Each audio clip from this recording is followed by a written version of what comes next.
আমন্ত্রণ জানাচ্ছি প্রিয় দর্শক মানচিত্রের নিয়মিত আয়োজন। এক বছর আগে থেকে আমি যেটা বলতে শুরু করেছিলাম যে দুনিয়া এদের কাছে ক্রমশ ছোট হয়ে আসছে।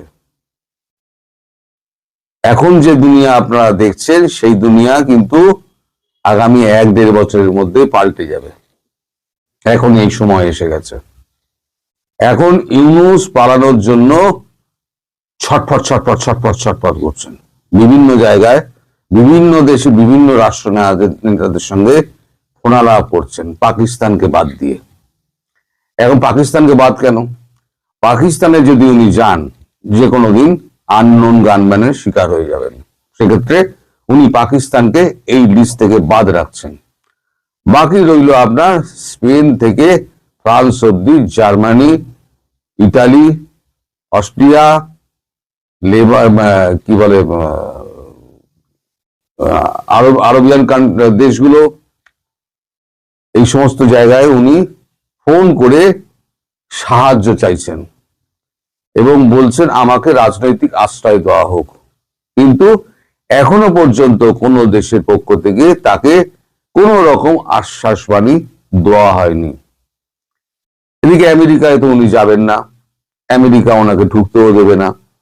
কারণ এখন যে মার্কিন কংগ্রেস রয়েছে যারা, এবং ডেমোক্র্যাট রয়েছে, রিপাবলিকানরা রয়েছে, তারা এখন ইউনূসের উপরে প্রচন্ড খাপ্পা। সুতরাং মার্কিন যুক্তরাষ্ট্রের ওনার নো এন্ট্রি হয়ে গেছে। তাহলে পরে যে মেক্সিকো পর্যন্ত প্রত্যাখ্যান করেছে, মেক্সিকো জায়গা দিচ্ছে না। মানে একটা নোবেল শান্তি পুরস্কার জয়ী মানুষ, তাকে কোনো দেশ আশ্রয় দিচ্ছে না, তার গায়ে সন্ত্রাসবাদী ছাপ লেগে গেছে। এবার আমি ডিটেলে আসি যে খবরাখবর কি হচ্ছে, ওনার মানে চাপটা কেন বাড়ছে। এক হচ্ছে গতকালকে পরশু দিনকে আলেকজান্ডার গ্রেনোকোজিভ, তিনি হচ্ছেন রাশিয়ার রাষ্ট্রদূত, 9:30 সকালবেলা ওনার সঙ্গে দেখা করেন 6 মিনিট 30 সেকেন্ডের জন্য, মাত্র 6 মিনিট 30 সেকেন্ডের জন্য একটা ছোট আলোচনা হয়। উনি চাও খাননি, একটা পুতিনের চিঠি, রাষ্ট্রপতি পুতিনের একটা খামবন্ধ চিঠি উনি হাতে পৌঁছে দিয়েছেন, বলেছেন চিঠিটি আপনি পড়ে দেখে নেবেন।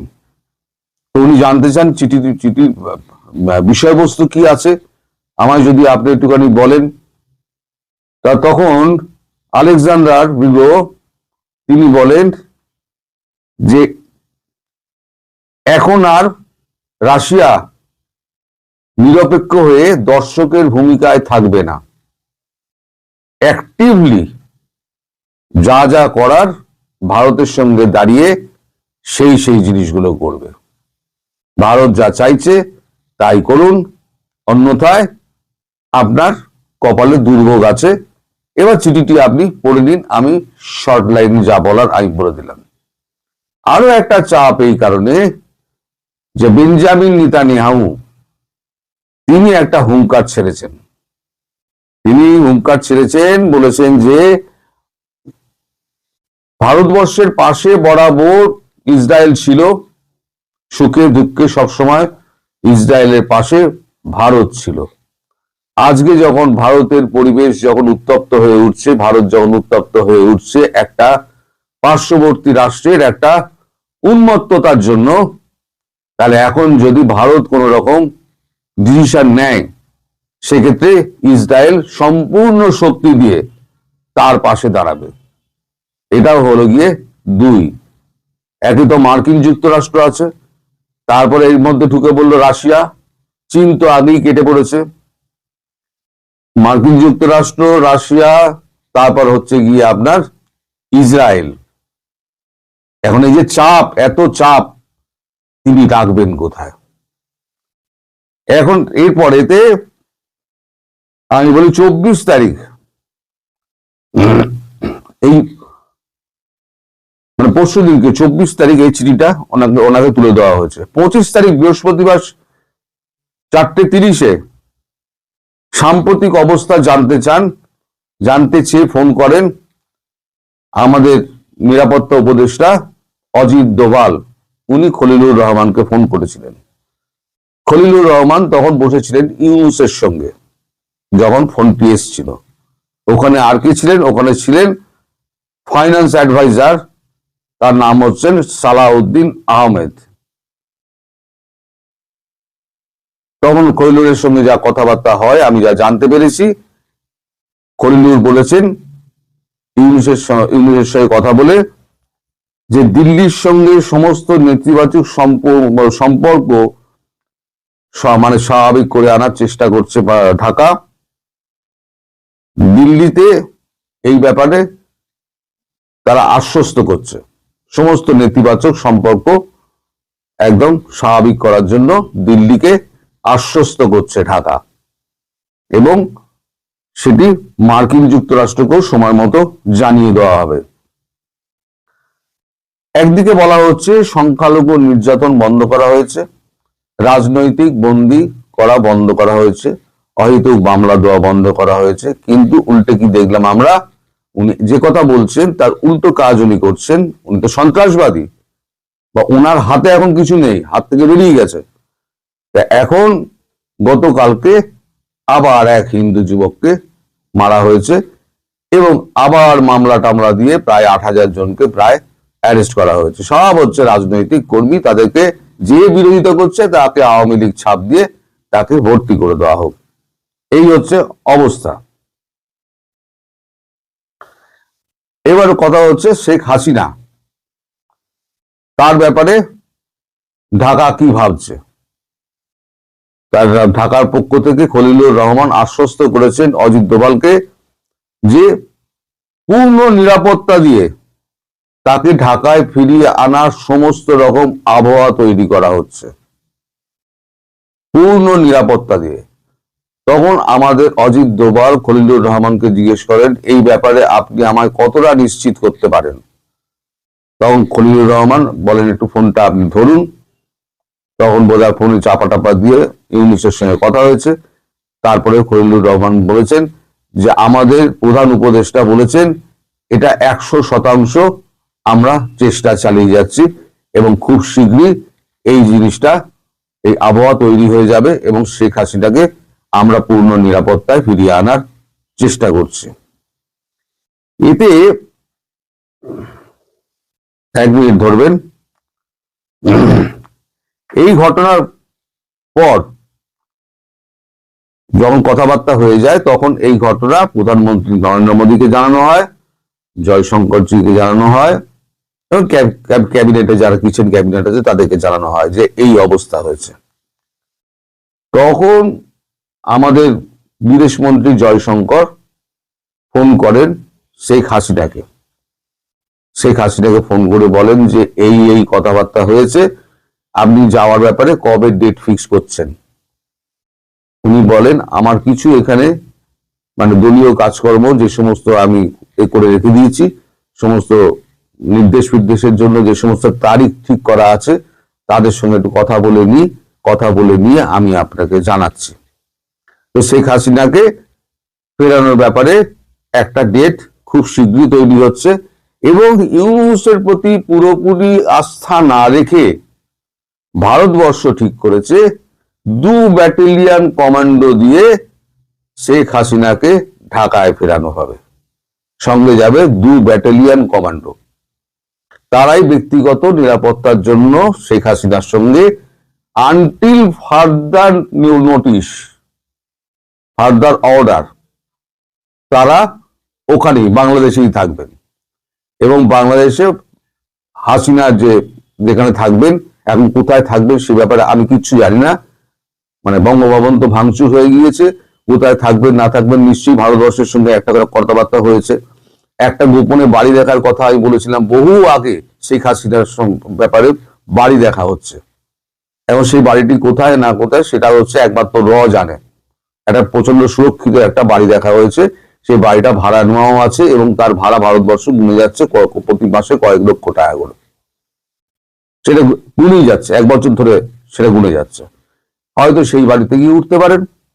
তারপর বঙ্গভবনের কাজগুলো শুরু হবে, বঙ্গভবনের কাজটা শুরু হলে তিনি বঙ্গভবনে হয়তো গিয়ে ফিরতে পারেন, অথবা সেখানে থেকে তিনি ইলেকশন লড়বেন, ইলেকশন লড়ে তারপর তিনি যদি বিজয়ী হন তাহলে তিনি সরকারি বাসভবন বঙ্গভবনে উনি ফিরবেন।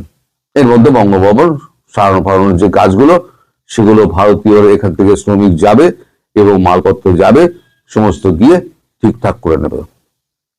এদিকে রাশিয়া বলেছে যে আমরা যখন ফিরবেন শেখ হাসিনা, আমরা পুরো সমুদ্রতট ঘিরে রেখে দেব যাতে পাকিস্তান এদিকে না আসতে পারে, আর এই পাকিস্তান যত কূটনৈতিক ব্যাপারগুলো যেগুলো চালাচ্ছে সেইগুলোকে বন্ধ করার সমস্ত ব্যবস্থা আমরা করছি, এ নিয়ে চিন্তা করার কিছু নেই। ফলে ইউনূস সাহেবের ওপরে এখন প্রচন্ড চাপ, কোন দেশ তাকে জায়গা দিচ্ছে না। এদিকে দেশে যদি উনি থাকেন তাহলে বিএনপির সঙ্গে ভারতের যে সমঝোতা হয়েছে যে ইনক্লুসিভ নির্বাচন, অন্তর্ভুক্তিমূলক অংশগ্রহণমূলক যে নির্বাচন, সেই নির্বাচনে শেখ হাসিনা যদি লড়াই করেন এবং আওয়ামী লীগের যা সমর্থন আছে এই মুহূর্তে, তিনি যদি হৈ হৈ করে বিজয়ী হয়ে যান তাহলে পরে ইউনূসের ছাড় নেই। আর তিনি যদি বিরোধী দলেও থাকেন তাহলেও ইউনূসের ছাড় নেই। ইউনূসকে ভারত পালাতে দেবে না, ইউনূস ওইখানেই থাকবেন এবং চিরতরে কারাগারের অন্তরালে হয়তো বিলীন হয়ে যাবে। গ্রেফতার করা হচ্ছে, আপনারা সবাই জানেন। 50 কোটি টাকা চাঁদা দাবি। বিভিন্ন সময়ে সম্পদশালী যারা আছেন, ব্যবসায়ী যারা আছেন, তাদেরকে ফাঁদে ফেলে, বিপদে ফেলে, মামলার হুমকি দিয়ে, খুনের মামলার আসামি করার হুমকি দিয়ে এরা একটা গ্রুপ চাঁদা দাবি করে। এবং একটা অ্যালার্মিং বিষয় বলি, সেটা হচ্ছে 24-এর আন্দোলনে নারী, পুরুষ, ছাত্রছাত্রী যেই অংশগ্রহণ করেছে সবাই অধঃপতনে গেছে, লুট করেছে। আদর্শ নেতা নেত্রী কেউ হতে পারেনি, সবাই চাঁদাবাজ হয়েছে, লুটেরা হয়েছে, বিদেশে টাকা পাচারকারী হয়েছে। এই এনসিপি নেত্রীর যে দম্ভ, যে অহংকারী, সুরভির কথাই বলি, অন্যান্যদের কথা বাদ দিলাম, তাদের কথা তো আরো অনেক বড়। এই কি বলেছে বিভিন্ন সময় একটু শুনেন। আমার এক্সাম ছিল, আমি এক্সাম বাদ দিয়ে আসছি লিগ পিটাইতে। ওদের কাছে এত কিছু আছে, টিআর সেল আছে, কত কিছু। এক্সাম ছিল, এক্সাম বাদ দিয়ে এসছি লিগ পিঠাতে। লিগ মানুষ না, না, যে অন্যায় করবে তারা আইনের আওতায় আনতে হবে, যেই হোক, যেই দেশেই হোক, যে দেশের নাগরিক হোক। সেই এই যে অর্থনৈতিক যে অবস্থান, সেটি অনেক পাকাপোক্ত। দেখেছে যে আমি যত ফোকাস আসবো, এটার ব্যবসাটা ভালো, এই ব্যবসাটা ভালো, ঠিক আছে, তত আলোচনায় আসবো, বিভিন্ন জায়গায় চাঁদা দাবি করা যাবে, ঠিক আছে। মানে দেখলাম কতগুলো পোস্ট দিচ্ছে অনেকে, অনেক মানে আওয়ামী লীগরা দিতেছে যে বিমানবন্দর আটকাও, যেন কোনো উপদেষ্টা পালাইতে না পারে। তারপর হচ্ছে আমাকে অনেকজন মানে হুমকি দিচ্ছে যে আমাকে নাকি আজকে রাস্তায় নামলেই ওনারা ধরবে, এরকম কিছু। তা আমি রাস্তায় তো সকাল থেকেই আসছি, ওদেরকে দেখতেছি না। সবচেয়ে বড় কথা, আজকে আমার এক্সাম ছিল, আমি এক্সাম বাদ। ধরবে ধরবে ধরবে, ধরে ফেলেছে তো তোমাকে, তুমি তো এখন জেলে।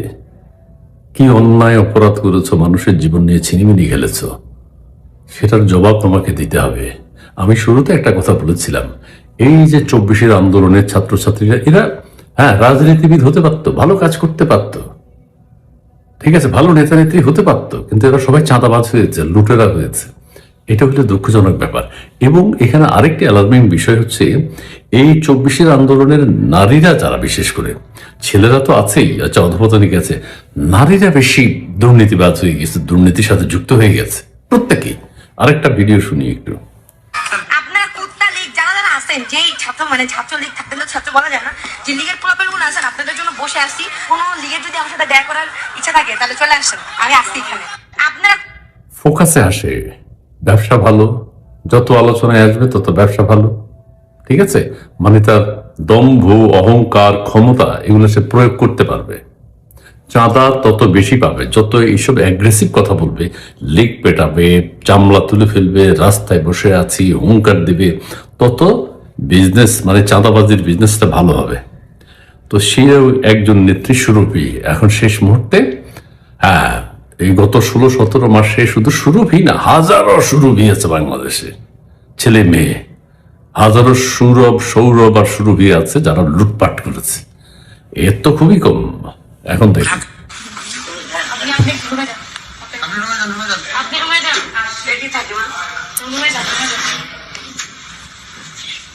যাই হোক, পথ খেয়ে গেছে। অহংকার ভালো না, তুচ্ছ তাচ্ছিল্য করা ভালো না।